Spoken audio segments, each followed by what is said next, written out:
रामकृष्ण हरी मंडळी, आपल्या भक्ती चॅनलमध्ये तुम्हा सगळ्यांचं मनापासून खूप खूप स्वागत. येत्या गुरुवारी म्हणजेच 22 जानेवारीला गणेश जयंती आलेली आहे. गणपती बाप्पा हे अवघ्या महाराष्ट्राचे आणि हिंदू संस्कृतीचे आराध्य दैवत, बुद्धीची देवता आणि विघ्नहर्ता मानले जातात. गणेशाचा खरा जन्मोत्सव हा माघ शुद्ध चतुर्दशीला साजरा केला जातो. यंदा म्हणजेच यावर्षी 2026मध्ये हा शुभ दिवस गुरुवार 22 जानेवारी रोजी येत आहे. गणेश जयंतीला विनायक चतुर्थी, तिलकुंद चतुर्थी किंवा वरद चतुर्थी अशा विविध नावांनी ओळखले जाते. धार्मिक मान्यतेनुसार याच तिथीला गणपतीचा जन्म झाला होता, ज्यामुळे या दिवसाला माघी गणेश जयंती असे देखील म्हटले जाते. तर बघा, 2026च्या तिथी आणि पूजेचा जो मुहूर्त आहे तो आपण बघणार आहोत. माघी गणेश जयंतीच्या पूजेसाठी शास्त्रात मध्यान्ह वेळ अत्यंत महत्त्वाची मानली जाते. आता गुरुवारी 22 जानेवारीला चतुर्थी तिथी पहाटे 2:47 सुरू होत आहे आणि शुक्रवारी 23 जानेवारीला पहाटेच 2:28 संपत आहे.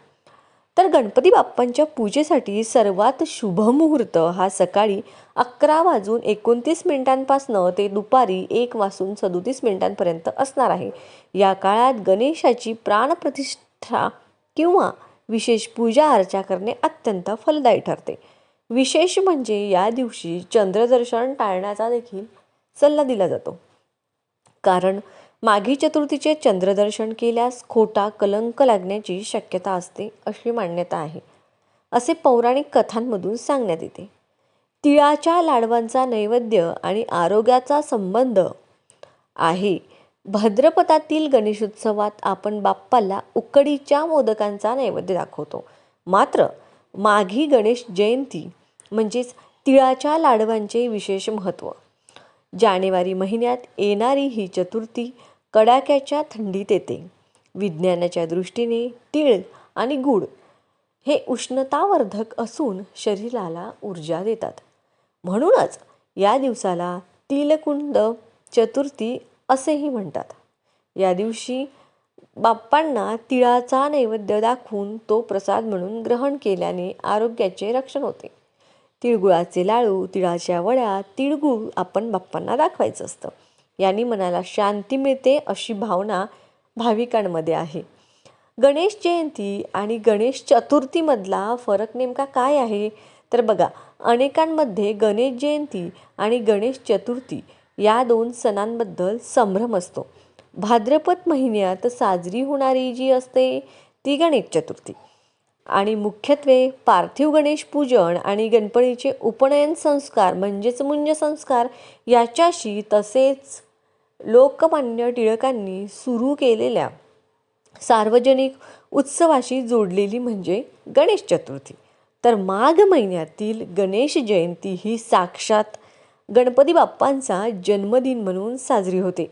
माघ महिन्यातील या तिथीला गणेश लहरी पृथ्वीवर सहस्त्रपटीने कार्यरत असतात, ज्यामुळे या दिवशी केलेले गणेश अथर्वशीर्षमचे पठण, ओम गण गणपती नमः या मंत्राचा जप विशेष फलदायी असा मानला जातो. अष्टविनायक आणि कोकणातील मंदिरांमध्ये या दिवशी अतिशय मोठ्या प्रमाणात उत्सव असतो. भाद्रपद चतुर्थीप्रमाणेच माघ महिन्यातील माघ महिन्यातील चतुर्थी म्हणजेच गणेश जयंती सार्वजनिक पद्धतीने साजरी करण्याची पद्धत आता अलीकडे आपल्याकडे सुरू झाली आहे.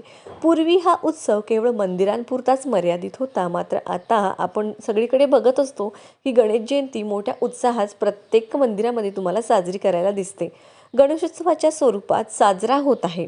मोठ्या सार्वजनिक मिरवणुका नसल्या तरी उत्सवाचं स्वरूप अधिक व्यापक झालेलं आपल्याला दिसून येतं. तर या सणामुळे लोकांमध्ये येत्या काळात पवित्र, भक्तिमय आणि चैतन्य निर्माण होईल. बाप्पाच्या जन्मोत्सवानिमित्त घरोघरी रांगोळ्या, फुलांची सजावट आणि आरत्यांचे स्वर ऐकायला मिळतील. आपल्या आयुष्यातील संकटे दूर करून सुखाचा मार्ग दाखवण्यासाठी हा विघ्नहर्ता नेहमीच आपल्यासाठी सज्ज असतो. तर आता मी तुम्हाला सांगते की नेमकी या दिवशी आपल्याला पूजा कशी करायची आहे. बघा, सकाळीच आपल्याला बाप्पांची पूजा करायची आहे, मात्र कशी?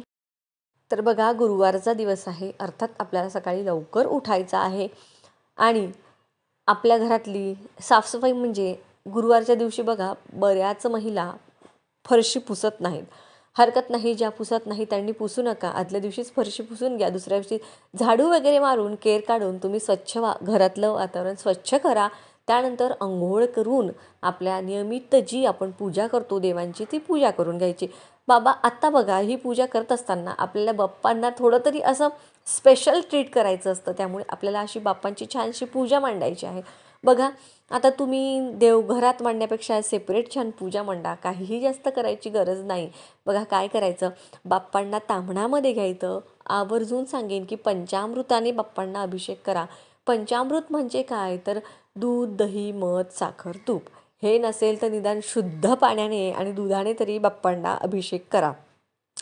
अभिषेक करत असताना ओम गणगणपतये नमः, ओम गणगणपतये नमः 11 वेळा स्वच्छ पाणी, 11 वेळा पंचामृत, 11 वेळा परत स्वच्छ पाणी. आता बघा, कंजूसपणा करू नका. आपण नियमित फक्त 3 वेळा 3 वेळाच म्हणतो, पण यावेळेस आपल्याला 11 वेळा म्हणायचं आहे. आणि असा स्वच्छ गणपती बाप्पांना धुवून आपल्याला बघा, एक छान छोटासा चौरंग ठेवा किंवा पाट ठेवा, त्यावर छान वस्त्र टाका, त्यावर बाप्पांची मूर्ती विराजमान करा, बाप्पांना तिथे विराजमान करा. बाप्पांना सगळ्यात आधी बघा, बाप्पांसमोर एक दिवा लावायचा. त्यानंतर बाप्पांना कापसाचं वस्त्र, दोऱ्याचं जानवं तुम्ही 5, 7, 11 याचं बनवू शकता. डाव्या खांद्यावरून उजवीकडे आपण जानवं घालत असतो. त्याचबरोबर जे कापसाचं वस्त्र बनवणार त्याला हळदी कुंकवाची बोटं लावा. तर असं वस्त्र घाला, जानवं घाला. त्यानंतर बाप्पांना हळदी, कुंकू, अक्षदा, फुलं अर्पण करा. महत्त्वाचं म्हणजे बाप्पांना लाल फूल आणि तेही जास्वंदीचं फूल असेल तर बाप्पांना आवर्जून जास्वंदीचं फूल अर्पण करा. 21 दुर्वांची जुळी बाप्पांना अर्पण करा. त्याचबरोबर बघा, मोदकांचा नैवेद्य आपण एरवी बनवत असतो, मात्र माघी गणेश जयंतीला तिळाच्या लाडवांचा मोदक म्हणजेच तीळ आणि गुळाचे लाडू तुम्ही बाप्पांसाठी आवर्जून बनवा. शक्य झालं तर बाप्पांच्या मंदिरामध्ये जाऊन दर्शन घ्या. त्याचबरोबर आपल्या देवघरासमोरच बसून 1 वेळा का होईना गणपती अथर्व शीर्षमचं पठण करा, 1 वेळा गणेश स्तोत्राचं पठण करा. त्याचबरोबर संकटनाशक स्तोत्राचं देखील तुम्ही पठण करू शकता. 108 वेळा ओम गणगणपतये नमः या मंत्राचा जप देखील करायचा आहे. आता बघा, आपल्या घरामध्येच ही पूजा तुम्हाला करायची आहे. त्यानंतर बाप्पांची आरती करायची आहे, कर्पूर आरती करायची आहे. अशी छानपैकी पद्धतीने आपल्या घरीच आपल्याला बाप्पांची पूजा सेवा ही करायची आहे. आता मी तुम्हाला या व्हिडिओमध्ये महत्त्व, सेवा, नैवेद्य ही संपूर्ण माहिती दिली. मात्र पुढच्या व्हिडिओमध्ये मी तुम्हाला माघी गणेश जयंतीला आपण आपल्या मुलांसाठी, आपल्या परिवारासाठी, आपल्या पतीसाठी, मुलांच्या अभ्यासामध्ये प्रगती होण्यासाठी अगदी छान सुंदर असे छोटे छोटे उपाय आहेत, जे मी तुम्हाला पुढच्या व्हिडिओमध्ये सांगणार आहे. मात्र कुठलेही उपाय करण्याआधी सेवा, पूजा करणं अत्यंत आवश्यक असतं. म्हणून आपण ही माहिती आज बघितली आहे. तुम्हाला व्हिडिओ कसा वाटला नक्की सांगा. आवडला तर लाईक नक्की